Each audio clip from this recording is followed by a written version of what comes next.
You think silent treatment hurts anxious people? Wait until you see what it does to an avoidant. Here's the thing everyone gets wrong. Just because avoidants don't chase you down or beg for your attention doesn't mean they're not affected. In fact, what happens inside an avoidant during silent treatment might be even more intense than what happens to someone who wears their emotions on their sleeve. We've all bought into this myth that avoidants are like emotional brick walls, that you can ignore them for days and they'll just shrug it off like nothing happened. The truth? Silent treatment hits avoidance like an emotional freight train. They just experience it completely differently than other people. While an anxious person might blow up your phone or show up at your door, an avoidant goes through something far more complex and often more painful. Here's what you need to understand. Avoidants didn't choose to be this way because they enjoy being distant or difficult. Their entire attachment system developed as protection against exactly this kind of emotional abandonment. So when you give an avoidant the silent treatment, you're not just withdrawing communication, you're activating every single defense mechanism they've built since childhood. The silent treatment does something particularly cruel to avoidants because it confirms their deepest, most painful belief about relationships that people will eventually leave, withdraw, or punish them for being who they are. It's like telling someone who's afraid of heights that they're right to never climb mountains, then pushing them off a cliff. When an avoidant first realizes you're giving them silent treatment, their brain doesn't immediately jump to, I need to fix this. Instead, it goes to a much darker place. I knew this would happen. There's almost a twisted sense of relief mixed with devastation. Relief because their worst fears are being confirmed, which means they were right to protect themselves. And devastation because someone they cared about just proved that emotional connection really is dangerous. The first few hours of silent treatment create what you might call emotional whiplash in an avoidant. Part of them wants to reach out, explain, or fix whatever went wrong, but a much stronger part immediately starts building walls.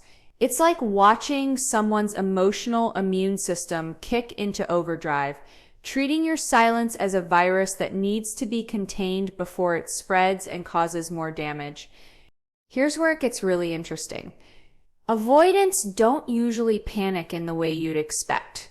They don't pace around wondering what they did wrong or rehearse apology speeches. Instead, they often become hyper-focused on other things, work, hobbies, anything that proves to themselves that they don't actually need the person who's giving them silence. It looks like indifference from the outside, but inside it's pure self-preservation. Think of it like this. If emotional connection is like being in a house with someone, then silent treatment is like that person suddenly boarding up all the windows and doors from the inside, leaving the avoidant standing outside in the cold. The difference is, instead of banging on the door, begging to be let back in, the avoidant starts walking away, telling themselves they never really wanted to be in that house anyway. But here's what most people miss. That walking away isn't emotionless. It's incredibly painful. Avoidants have just learned that showing pain makes things worse. So they've become experts at suffering in silence. The silent treatment doesn't hurt them less. It hurts them in a way they have no healthy outlet for. The truly devastating part is how silent treatment reinforces every negative avoidants have about relationships. They start thinking things like, see, this is why I don't get too close to people. This is why I keep my guard up. This is exactly what I was trying to avoid. Your silence becomes proof that their defensive strategies were correct all along, which makes them even more likely to use those strategies in the future. After a day or two of silent treatment, something interesting happens in the avoidant mind.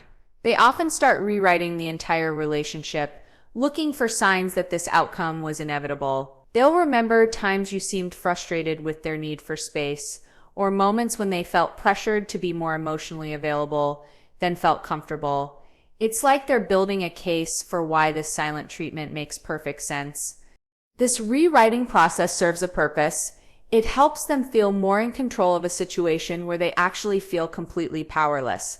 If they can convince themselves that the relationship was doomed anyway, then your silence stops being about something they did wrong and becomes about incompatibility that was always there.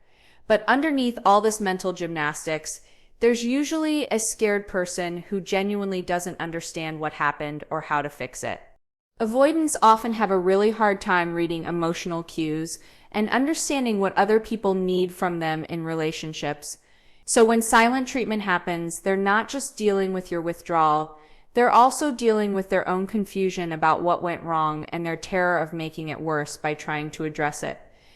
The isolation that comes with silent treatment is particularly brutal for avoidants because it mirrors their deepest childhood wounds.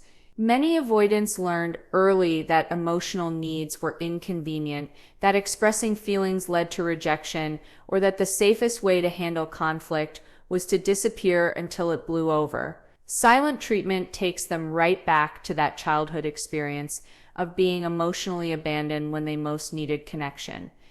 Here's something that might surprise you. Avoidants often desperately want to repair things during silent treatment, but they have no idea how to do it without making themselves completely vulnerable. They're caught between wanting to reach out and being terrified that reaching out will lead to more rejection, criticism, or emotional intensity than they can handle. Many avoidants describe feeling frozen during silent treatment, like they're standing at the edge of a cliff, wanting to jump across to reconnect with you, but knowing that one wrong move could send them plummeting.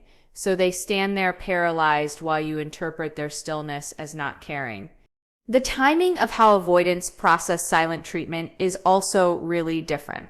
While an anxious person might have an immediate, intense reaction, avoidants often have a delayed response. They might seem completely fine for days or even weeks, then suddenly hit a wall where the reality of the disconnection really sinks in. This delayed reaction often happens long after the other person has moved on or decided the avoidant didn't care. What makes silent treatment especially confusing for avoidants is that they often can't tell the difference between someone needing space, which they understand and respect, and someone punishing them, which activates all their defenses. Both can look like silence, but the energy behind them is completely different. Avoidants are usually pretty good at giving space, but they have no roadmap for dealing with punitive silence. The lack of clear communication during silent treatment drives avoidants crazy in a very specific way. They're often analytical people who like to understand problems so they can solve them. Silent treatment gives them no information to work with, no clear path forward, and no way to use their natural problem-solving skills. It's like being asked to fix something while blindfolded with your hands tied behind your back. During extended silent treatment, many avoidants start to experience something that looks like grief. They're not just sad about the current disconnection, they're grieving the loss of their belief that this relationship might be different, that this person might be safe, that maybe they could learn to be more open without getting hurt. Silent treatment kills that hope in a particularly brutal way. The self-talk that happens in an avoidant mind during silent treatment can be devastating. They often blame themselves for being too difficult, too closed off, or not good enough at relationships. But instead of sharing these feelings with anyone, they usually just use them as more evidence that they should stick to being independent and avoid getting too close to people in the future. Here's where the real tragedy lies. Silent treatment often prevents the very growth that relationships with avoidance require. If someone had just said, "I'm hurt and I need some time to process, but we're going to talk about this," the avoidant would likely respect that boundary and wait patiently. But silent treatment without communication feels like abandonment, which triggers every defense mechanism they have. Many avoidants report that during silent treatment, they feel like they're watching themselves disappear. The version of themselves that was learning to be more open, more vulnerable, more emotionally available just goes into hiding. It's like they revert to an earlier, more protected version of themselves as a survival mechanism. The return to old patterns during silent treatment isn't conscious or intentional. It's more like muscle memory. When they feel emotionally threatened, they automatically go back to ways of being that kept them safe in the past. This often means becoming more independent, more focused on non-relationship areas of their life, and more convinced that emotional distance is wisdom rather than fear. One of the most painful aspects of silent treatment for avoidance is how it makes them question their own perceptions. They start wondering if they misread the entire relationship, if the closeness they thought they felt was real, or if they're just fundamentally bad at understanding other people's needs. This self-doubt can be more damaging than the immediate pain of disconnection.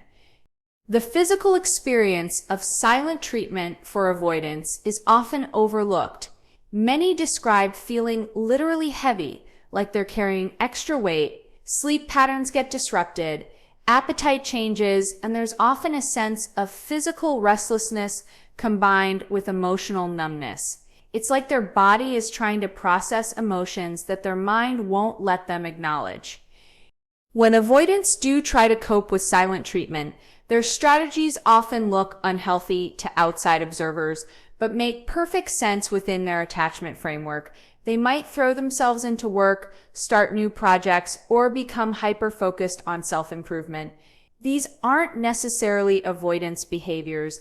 They're often attempts to prove to themselves that they're okay and don't need the person who's giving them silence. The social isolation that often comes with silent treatment hits avoidance particularly hard because they usually have smaller social circles to begin with.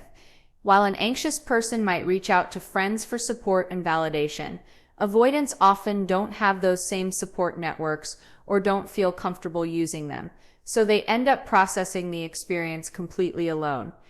Here's something important.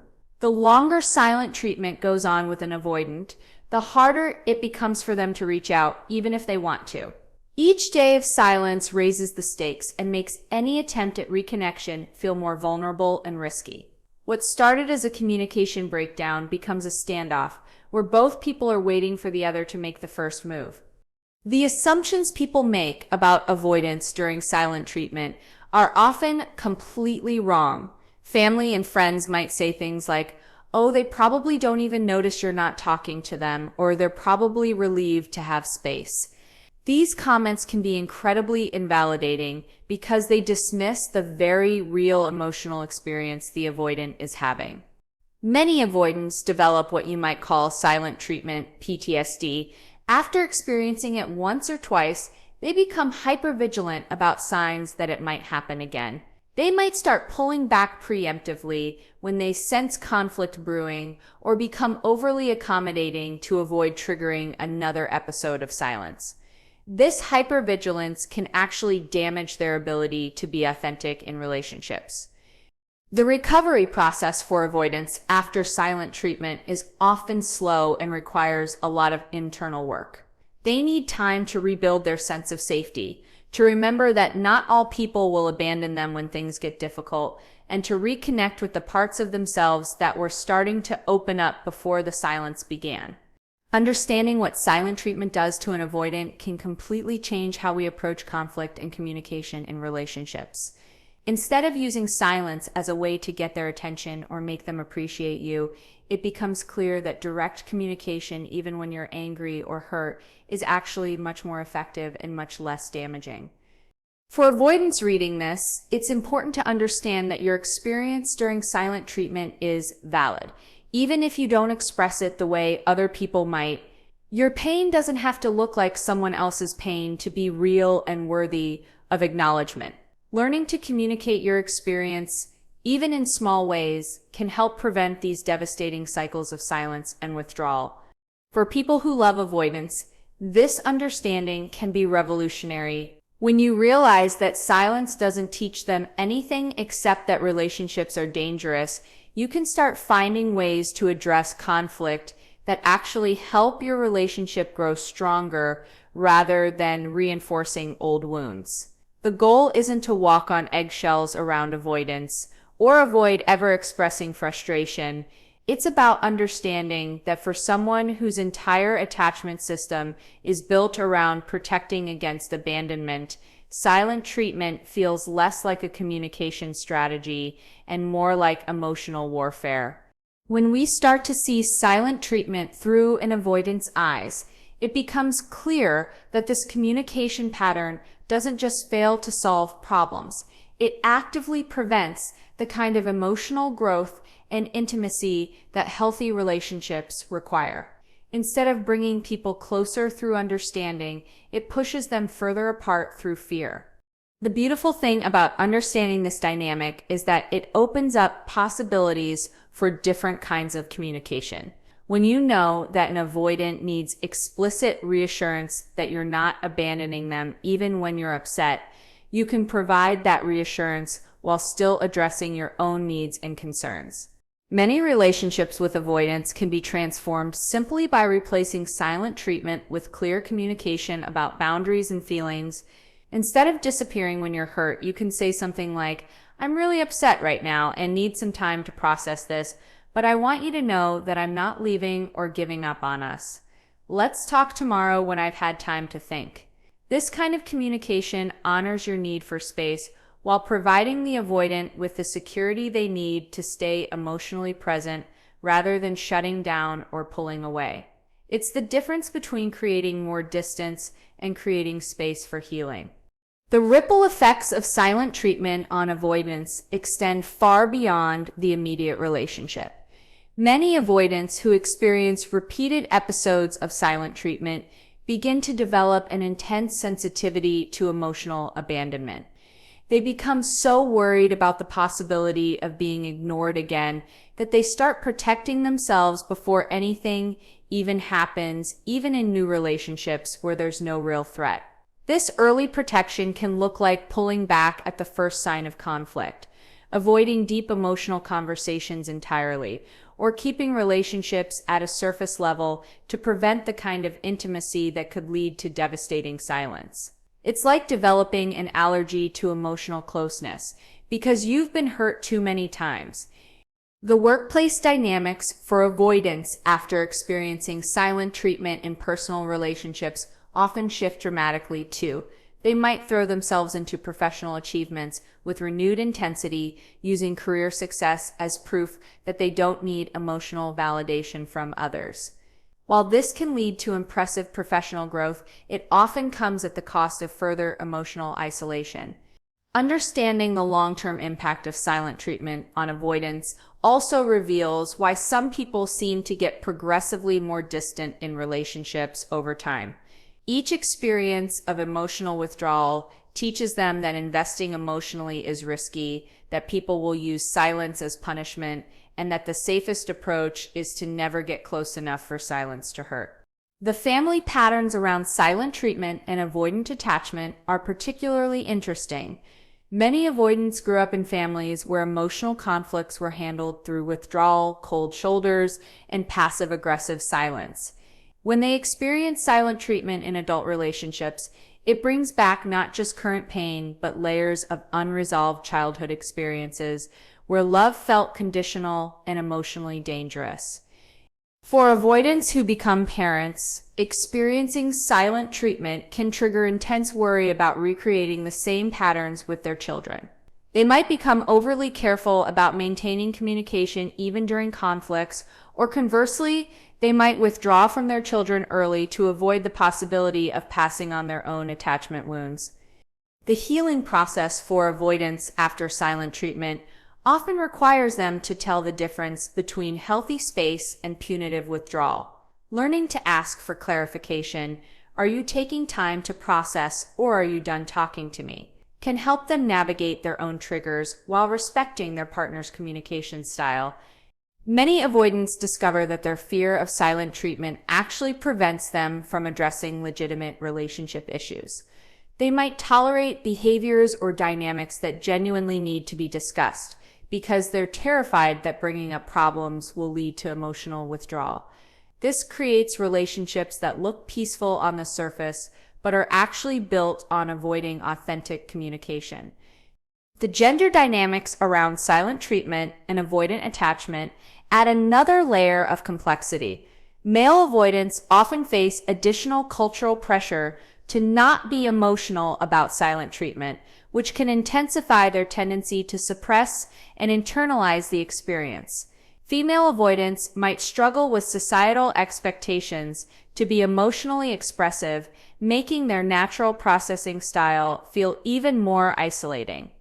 Recovery from silent treatment for avoidance often involves learning to tolerate the discomfort of not knowing where they stand with someone. This uncertainty, the space between conflict and resolution, is often the most triggering part of the entire experience. Building tolerance for this uncertainty becomes crucial for maintaining relationships through difficult periods. The friendship dynamics of avoidants who've experienced silent treatment in romantic relationships often shift significantly. They might become more selective about who they invest in emotionally, or they might unconsciously test friendships by pulling back to see if the other person will pursue them or disappear. These patterns can create situations where their fear of abandonment actually creates the abandonment they're trying to avoid. Some avoidants develop sophisticated early warning systems after experiencing silent treatment repeatedly. They become expert readers of facial expressions, tone changes, and subtle shifts in communication patterns that might predict incoming emotional withdrawal. While this heightened awareness can feel protective, it often creates anxiety and prevents them from enjoying peaceful moments in relationships. The recovery process also involves helping avoidants understand that their emotional responses to silent treatment are completely normal and valid. Many have been told they're overreacting or too sensitive when they try to express how silence affects them, which creates additional shame around their attachment needs. Learning to communicate their experience during silent treatment becomes a crucial skill for avoidance. Instead of completely shutting down, they can learn to say things like, "When you stop talking to me, I feel like I'm being punished, and it makes me want to protect myself by pulling away. Can we find a different way to handle this?" The cultural healing that needs to happen around silent treatment extends beyond individual relationships. When we normalize emotional withdrawal as a legitimate communication strategy, we're essentially teaching people that love can be weaponized through absence. Understanding how this impacts avoidance specifically can help us develop more compassionate approaches to conflict resolution. For avoidance in therapy, processing experiences of silent treatment often becomes a gateway to understanding their deeper attachment patterns. The silence becomes a mirror that reflects their core beliefs about relationships, worthiness, and emotional safety. Working through these experiences can unlock significant growth and healing. The hope in understanding what silent treatment does to avoidance lies in recognizing that these patterns can change. When avoidants feel truly safe, when they experience conflict that doesn't lead to abandonment, they often begin to risk greater emotional availability.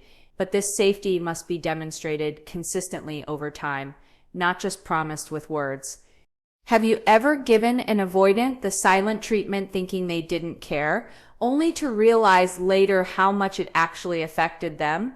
Or are you an avoidant who's experienced this internal shutdown but never felt safe expressing what it was really like? Share in the comments what this silent experience was truly like. Your insight might help someone else understand this hidden emotional world. If this helped you see that silence speaks volumes in ways we never intended, like this video and subscribe for more insights into the complex inner lives of different attachment styles. Thanks for watching.